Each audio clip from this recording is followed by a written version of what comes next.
So currently, the internet is upset at this woman who eviscerated her boyfriend's apartment by decorating it in all beige. The boyfriend's original style was this very cozy, grunge, moody looking aesthetic. The apartment felt like it had character and a bit of a personality, right? When the girlfriend unveiled the after pictures of her just making everything beige and removing any hint of color in that room, it felt like something had gone. It felt like the individuality and the uniqueness of the apartment had left the room along with, everything else. Because the boyfriend had very much curated this apartment. There was a hint of what you say, je ne sais quoi in it. There was just something very interesting about their apartment before the girlfriend redecorated it. There is nothing necessarily wrong with how the girlfriend redecorated it. I just feel like the way she redecorated it kind of speaks to where we are now as a society, where we think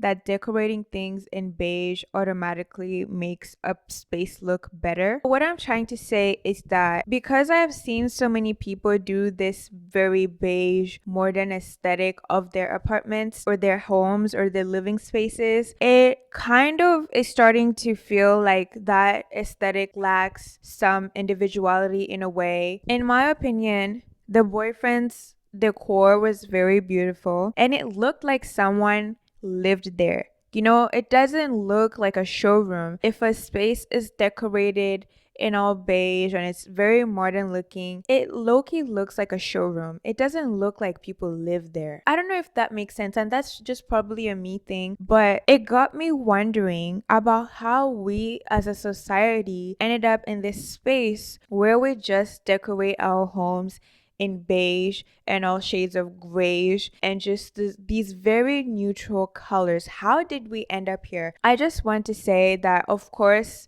this is not how everyone decorates their apartments and living spaces. People do all kinds of things. They make their spaces have a little bit of personality.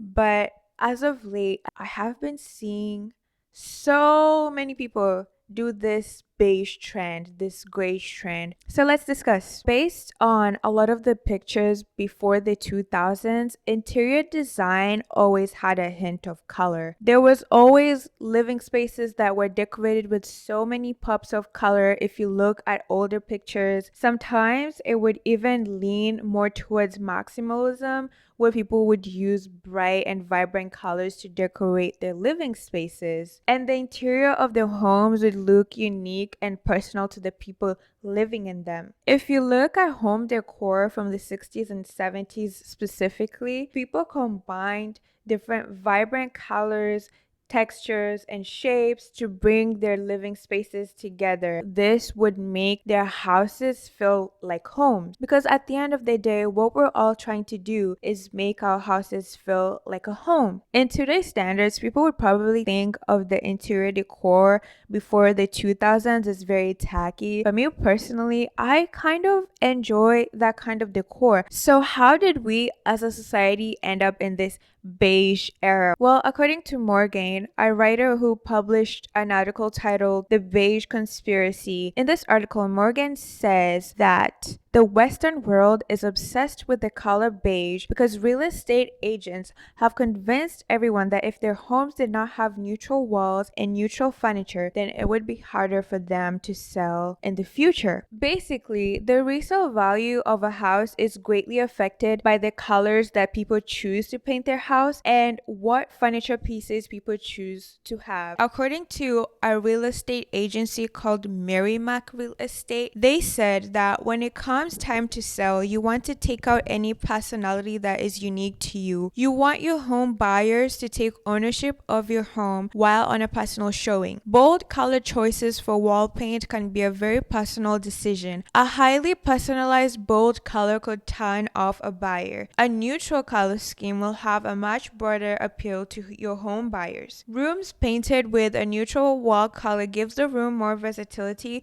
when a buyer is bringing their belongings to make your home their home. When someone is going to view a house before they buy it, if they feel like the color or the decor in the room is not speaking to them, they might not end up purchasing the house. And in America, where everyone is so obsessed with the housing market and the value of houses and how much equity they hold in the house, people are always looking to make sure that they don't lose money whenever they decide to sell their house. When people buy houses, it's not just a home for them to live in. That's an investment property. At least that's what everyone thinks their house is for them, right? That one day when they are ready to sell, they will sell the house and they will make money, and then they can buy a much bigger house, or if they want to move to a much smaller house, they could always do that. People want to make sure that they're able to sell their house and they don't want to lose money on the sale of the house. And so where did this idea even come from? The idea that if you don't have your house painted a certain way or painted all neutral colors or all beige,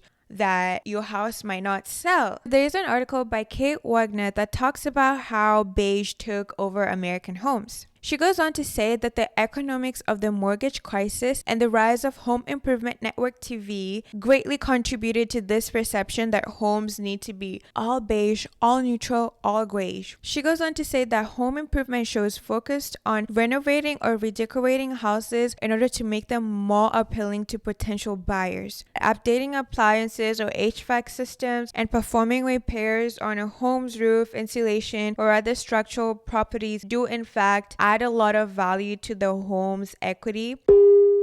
That concept or that way of thinking has people in this chokehold.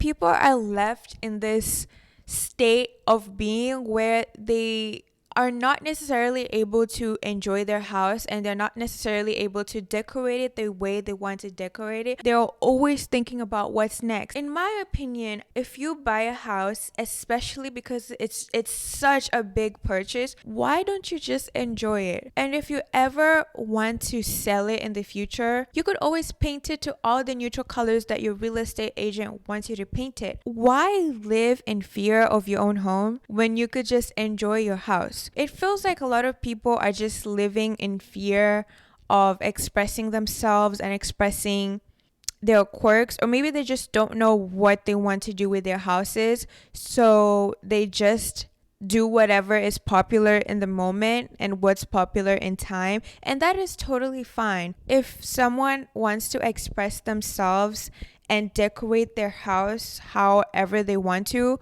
I don't think the resale value of your house should be stopping you, unless you're breaking down walls and destroying the structure of your home. If paint can be repainted, it's really not that hard. Like, you just trick a bunch of your friends into saying that you're doing a paint and sip, and then just have them paint your house for you. But make sure you like feed them and give them like $10 or something. Actually, don't do that, but I have seen people do that on TikTok. But don't do that. They might like never be your friend again.